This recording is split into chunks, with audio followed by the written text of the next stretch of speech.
Assalamu alaikum. Welcome to NTV's weekly chat show, Talking Point. I'm your host, Syed Neaz Ahmed. In our studios today, we have a gentleman who has devoted a great deal of his time, and he's still young, towards the development, introduction, and making people in the West aware of what is Indian classical music. Well, most of us do not understand ourselves what is Indian classical music. We listen to songs, popular songs, enjoy, and then we forget. Mr. T.M. Ahmed Kaysher. He's in our studios. He's a poet, a fiction writer, a critic, and director of a society for poetry and Indian music.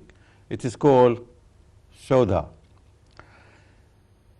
He is chairman of Eastern Arts, a media network that fosters online television and a popular online newspaper, Asian Echo. He also organizes Radha Raman Festival, and his bread and butter comes from a work that he enjoys most, working for the local government. In his domain is information and library science. Welcome to the show. How are you, sir, today? Thank you very much. Thank you very It's much. a pleasure and honor to welcome you. Thank you very much for inviting me, and thank you very much for providing such a wonderful introduction. Thank you.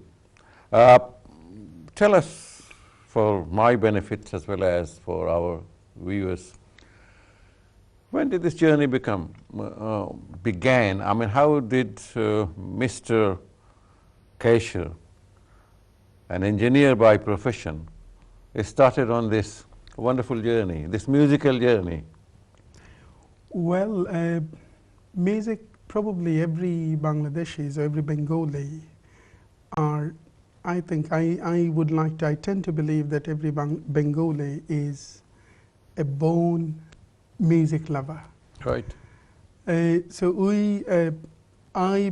mentioned actually, I was quite into poetry in my childhood, adolescent time. I spent quite significant time in writing poetry, literature. And then music. Music was something probably used to work inside your blood. Because the place where I was born is, Bangladesh is such a poetic land and such a musical land as well. If you look at river, everywhere music exists. Everything seems to be in rhythm. Everything seems to be in the rhythm, yes. But my case is different. When you are into a serious journey in any art form, you are somehow connected to other art form as well, because I was significantly involved with film society movement in Bangladesh as well. And film is something, a combination of different art form, poetry, music, technology. And then cinematography. Cinematography is more importantly, was cinematography. But music,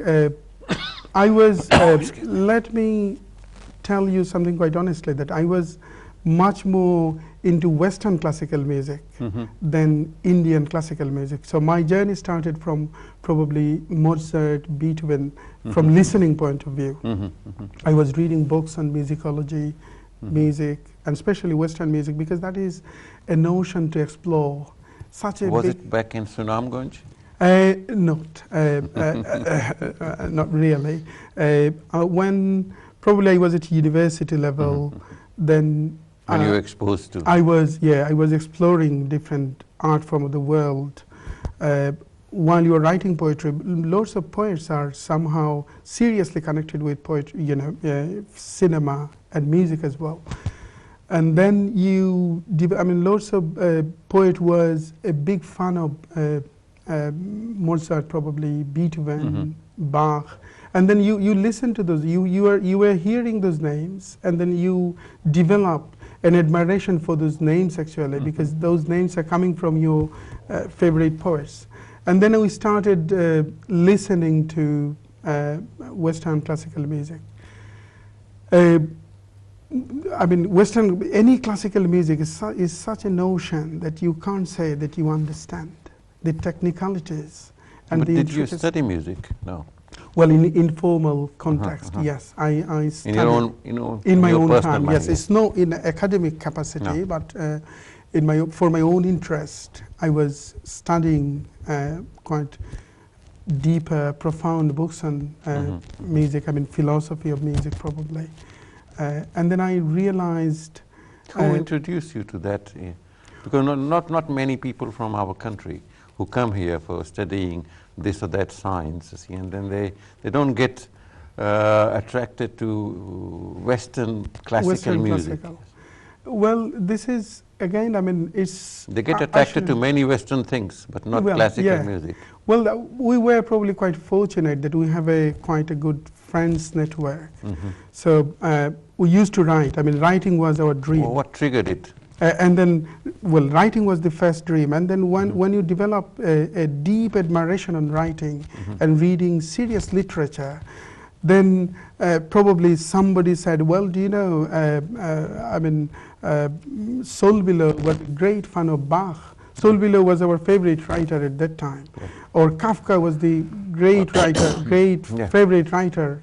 And then you think, all right, okay, Bach. And then, I mean, you get those references in many ways, probably, when you're reading. Some would ask, what is Bach? And some would ask, who is Bach? Yeah, well, Sebastian Bach is all-time favorite, all-time great musicians.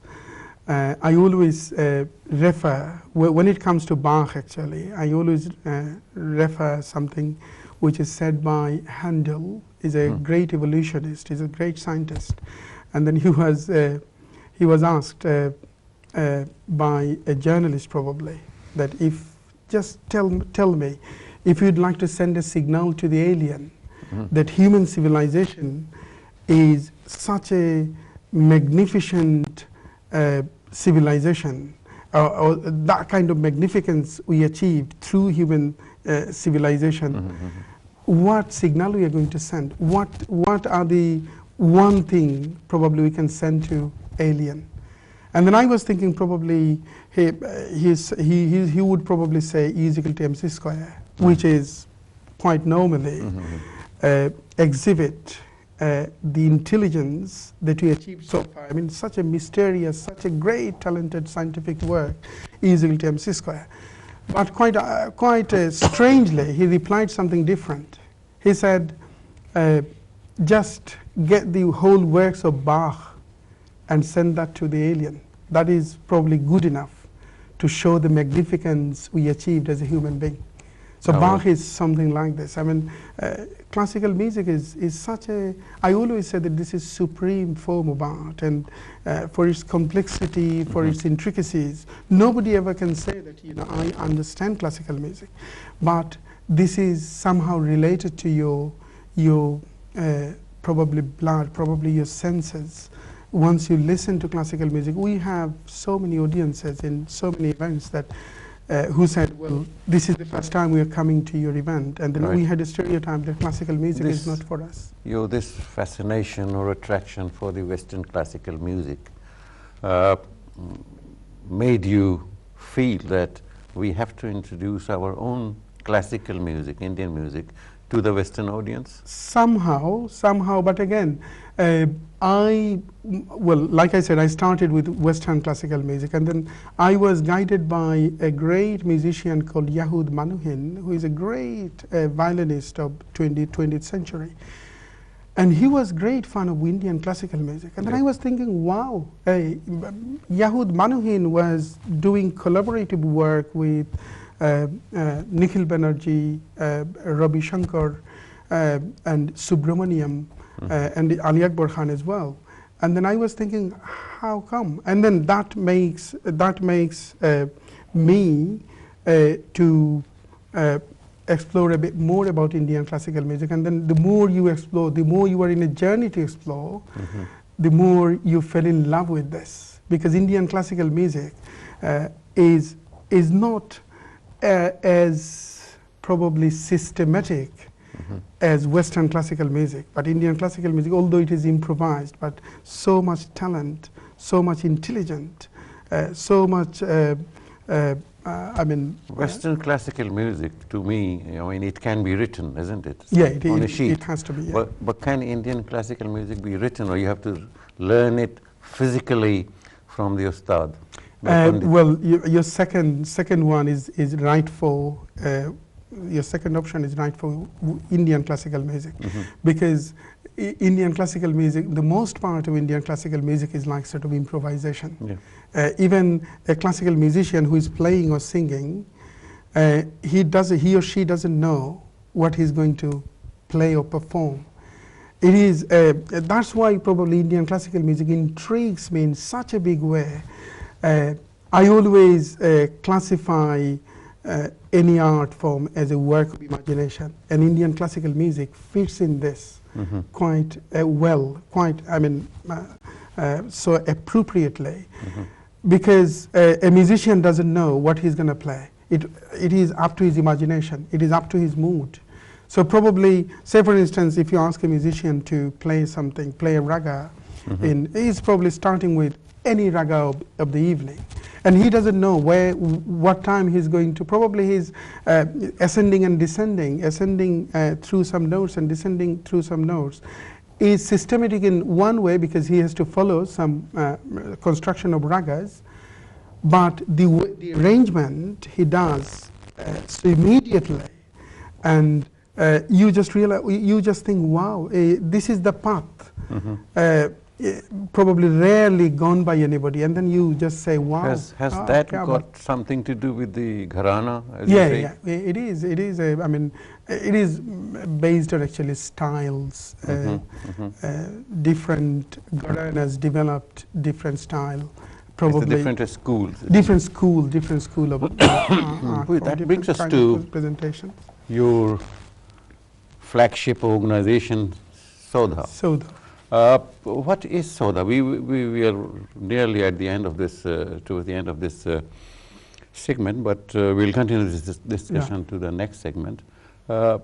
Briefly, what is Sodha? Sodha is, like you said, Society of Poetry and Indian Music. I mean, in one word, if you'd like to say about Sodha, this is an organization which is delving into the hypnotic presentation of Indian classical music.